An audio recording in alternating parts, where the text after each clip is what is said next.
Estamos aqui com o professor Galo para falar sobre os perigos de engordar e a obesidade. Tudo bem, professor? Tudo bem, Zezá, um prazer mais uma vez estar falando para vocês, todos os ouvintes, os telespectadores, a respeito de dicas de saúde, né, nesse programa tão interessante e tão produtivo para a sociedade. Então, mas a gente trabalhando, soltamos a sua fala no programa passado, o pessoal ficou super na expectativa de saber. Afinal de contas, todo mundo quer cuidar da saúde, na boca do verão agora todo mundo querendo tratar o corpinho para ficar saradão. E agora são as suas dicas de saúde. Na realidade a gente tem que começar a pensar por que a gente aumenta de peso, né? Porque todo mundo briga, eu quero emagrecer. Existem os 5 fatores que levam ao aumento de peso.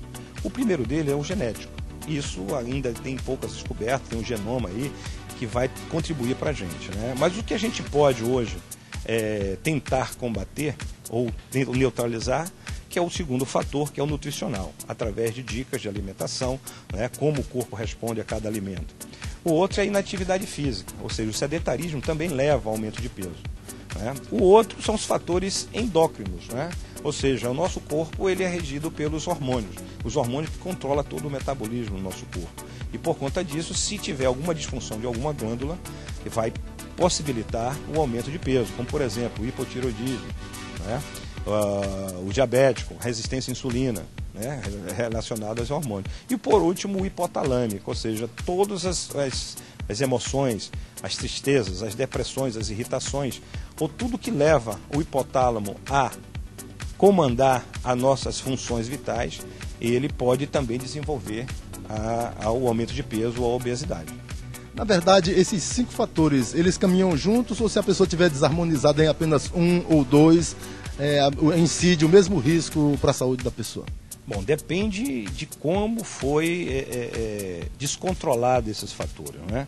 O fator da nutrição, o cara pode comer em excesso ou comer alimentos que favoreçam o aumento de peso, a retenção da transformação por parte para poder virar gordura. A falta de atividade física, para baixa do metabolismo, diminui o gasto energético, sobra energia, vai ser armazenada em forma de gordura.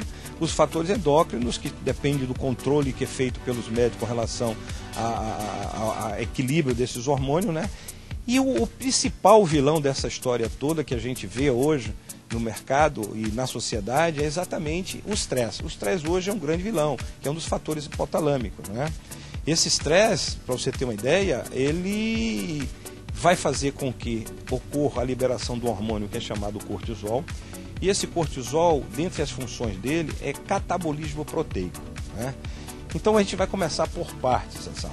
O homem ele foi criado para fazer exercício, gastar energia, né? Antigamente os nossos primórdios faziam o quê? Ele caçava, né, para se alimentar e também tinha que ter muita energia para correr, para não ser caçado pelos outros animais. Por causa disso, né, ele gastava muita energia, então ele não engordava. O tipo de alimentação desses primórdios era o quê? Era a base de proteína, gordura, muito pouco carboidrato.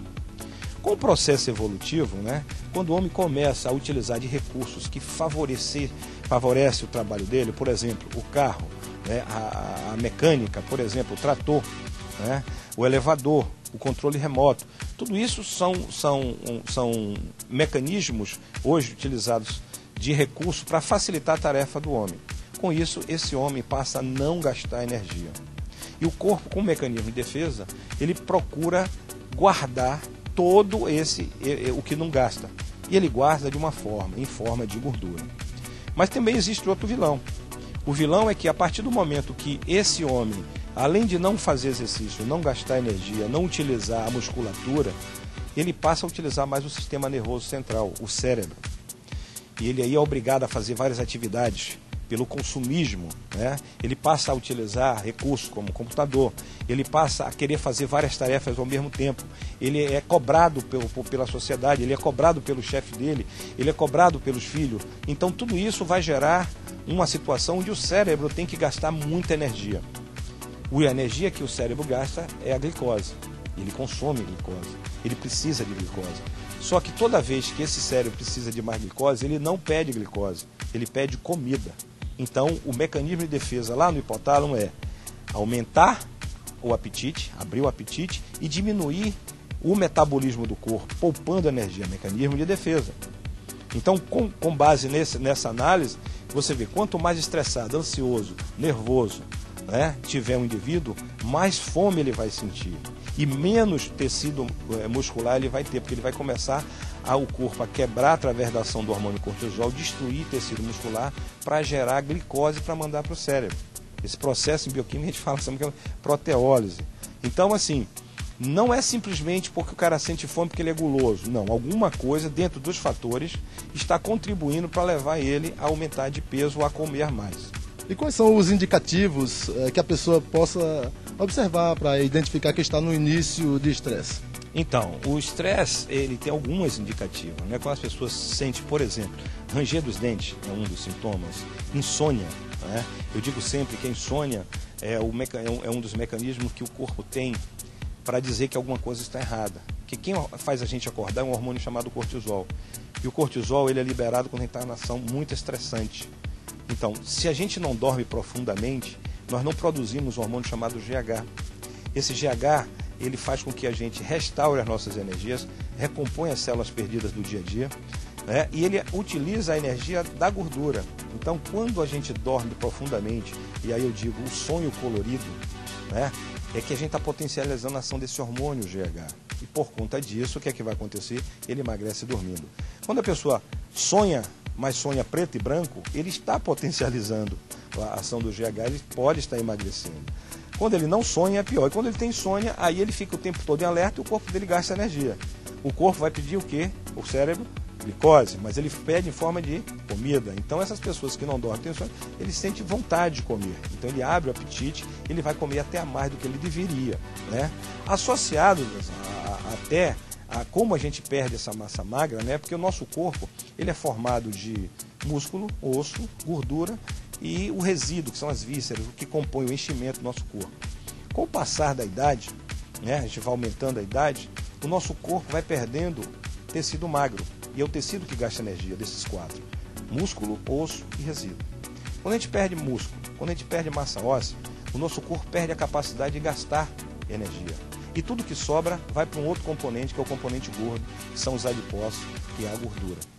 Então, um outro mecanismo que a gente utiliza para poder evitar esse processo é fazer qualquer atividade que aumente essa massa muscular ou impeça a perda desse tecido magro. Com base no outro componente, que é o componente da gordura, nós temos alguns exercícios também que vai favorecer a queima dessa gordura. Porque quando o corpo identifica que toda a energia que ele precisa, ele pode extrair do reservatório da gordura e não simplesmente da glicose, ele fica mais calmo. Ele fica calmo e ele impede o processo de aumentar a fome. Então, o nosso componente básico para poder começar a emagrecer, primeiro é dormir. Como é que a gente vai fazer dormir? Já é outra situação que a gente vai falar. Professor, em algum momento da entrevista, eu vi o senhor falando que o cérebro ele já está condicionado a pedir o alimento ao invés da glicose diretamente. Eu estou querendo saber se existe alguma maneira de recondicionar o cérebro para que ele possa agir de maneira diferente. Na realidade, quanto mais estressado, quanto mais ansioso, quanto mais depressivo, mais libera o cortisol, que quebra a massa magra, que baixa o metabolismo, ele vai engordar. Bom, eu tenho que ensinar o cérebro a dizer que, olha, não vamos extrair a sua glicose, não vamos competir com você.